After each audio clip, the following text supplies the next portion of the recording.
Hello mga guys, it's Jean Ibib Tabili Norman.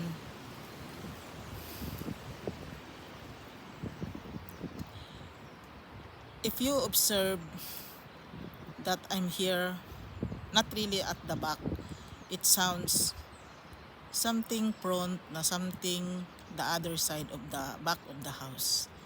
Hindi nyo ba alam guys, you don't know what Swedish is all about?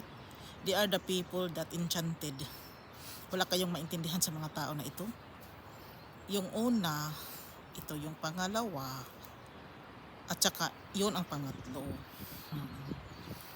This is the house that in the middle. Wala talaga, you don't understand the people that living in here if you don't have something special, something kung may naiba for me, saka paninyo sila makilala. If you know how to read the people in here, pwede ka nang mabuhay. If you don't know how, maguguluhan at maguguluhan ka lang. Yun ang punto ko guys. This house is another part of the house. Hindi mo masabi na sa harapan, hindi mo rin masabi sa likuran. Parang the other side of the house. 'Di ba? So, if I'm trying to tell you na ako yung interpreter nila, ito na talaga ako. I'm trying to be transparent to you as what I observed to them.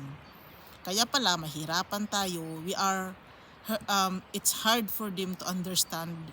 Sila yung mga taong mahirapan kang intindihin talaga guys. Hindi ko maintindihan basta sila na yun.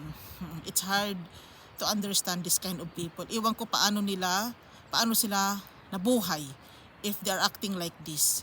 Ako nabuhay ako with God's grace talaga guys.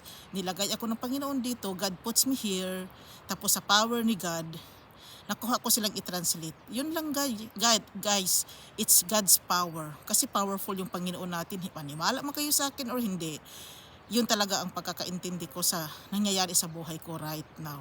Guys, dito na lang ako. Maraming salamat. Bye.